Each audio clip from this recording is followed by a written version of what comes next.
எங்கேயாவது தரையில வெயில் படுதான்னு நீங்களே பாருங்களேன். நம்மளோட வீட்டு தோட்டத்துல 10, 12 அடி இடைவெளியில தான் பழ மரக்கன்றுகள நம்ம நடவு பண்ணியிருக்கிறோம். மேக்ஸிமம் விதை மரங்கள். ஸ்டார் ஃப்ரூட் கூட விதை மரம் தாங்க. 2, 3 டிகிரியாவது டெம்பரேச்சர் குறைஞ்சு தான் இருக்குதுங்கிறக்கு இவங்களோட நிம்மதியான உறக்கம் தாங்க சாட்சி. வேற என்ன சொல்ல முடியும்? எவ்வளோ அழகா அடுத்தடுத்த இலையில உட்காந்து நிம்மதியான ஒரு உறக்கத்த போடுறாங்க பாருங்க. நமக்கு பட்டாம்பூச்சி பார்த்தாவே பரபரக்கும்ல.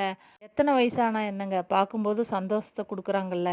நிம்மதியா உறங்கிட்டு இருக்கிறாங்க. அதுவும் ஜோடியா. இதுக்கு மேல என்னங்க வேணும்? அதனால இனிமே வந்து ஒவ்வொரு மரத்துக்கு கீழயும் குறுமிளகு செடி நம்ம கூர்க் போயிருந்தோம்ல வாங்கிட்டு வந்து 3 மாசமா வெயிட்டிங்ல இருந்தது. பலா மரக்கன்னும் 10 அடிக்கு மேல வளர்ந்துருச்சுங்க. விதை மரங்கிறனால இனி தைரியமா நம்ம நடவு பண்ணிடலாம் கீழ. ஆடி மாசத்துக்கு அப்புறம் நல்ல மழைய எதிர்பார்க்குறோம். பேஷன் ஃப்ரூட் கன்னு 1, காஃபி செடி 1 நடவு பண்ணியாச்சுங்க. இன்றைய நடவு இதுதான்.